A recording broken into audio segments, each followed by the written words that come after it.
The Warsaw Uprising, which began on August 1, 1944, was one of the most dramatic and tragic episodes of World War II. It was a bold and desperate attempt by the Polish resistance, primarily the Home Army, Armia Krajowa, to liberate the city of Warsaw from Nazi German occupation before the advancing Soviet Red Army could take control. Lasting 63 days, the uprising became a symbol of Polish resistance, courage, and betrayal. Though ultimately unsuccessful, it left a lasting legacy in the nation's history and collective memory. Background: Poland under occupation. After Germany invaded Poland on September 1, 1939, and the Soviet Union followed from the east on September 17, the country was carved up between the two powers. Warsaw, Poland's capital, fell to the Nazis and suffered immensely during the occupation. Jews were confined to the Warsaw Ghetto, and the city's population was subjected to repression, mass executions, and forced labor. By 1944, the Germans were retreating across Europe under pressure from both Western Allied and Soviet forces. In Poland, the Polish government in exile in London, through its underground resistance network, hoped to assert national sovereignty by liberating Warsaw before the Soviets arrived, thus preventing a communist takeover. The outbreak of the uprising. On August 1, 1944 at 5 p.m. W hour, the Home Army launched the uprising. About 40,000 to 50,000 fighters, many with limited weapons and supplies, rose up across the city. They faced around 15,000 well-armed German troops, reinforced by SS units and auxiliary forces. Initially, the Polish resistance achieved some success, capturing key districts and forcing German troops to retreat. The Polish flag flew once again over parts of Warsaw. Civilians rallied to the cause, building barricades, tending the wounded, and passing messages. The German response and brutality. Adolf Hitler ordered that Warsaw be crushed without mercy.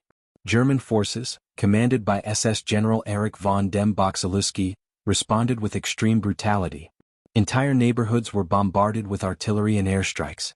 Massacres were committed against civilians, most infamously in the Walla massacre, where tens of thousands of civilians were murdered in just a few days. Despite the odds, the Home Army continued to resist, fighting with determination in the rubble of their city.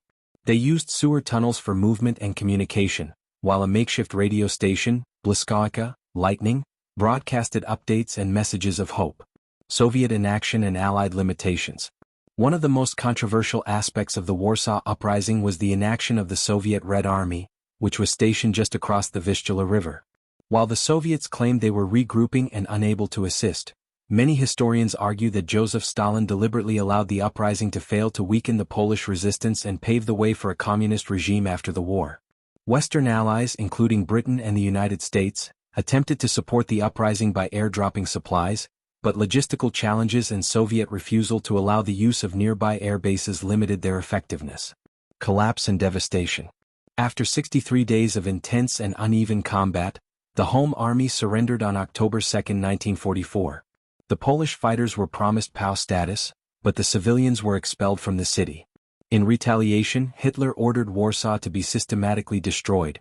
Cultural landmarks, libraries, and entire districts were demolished.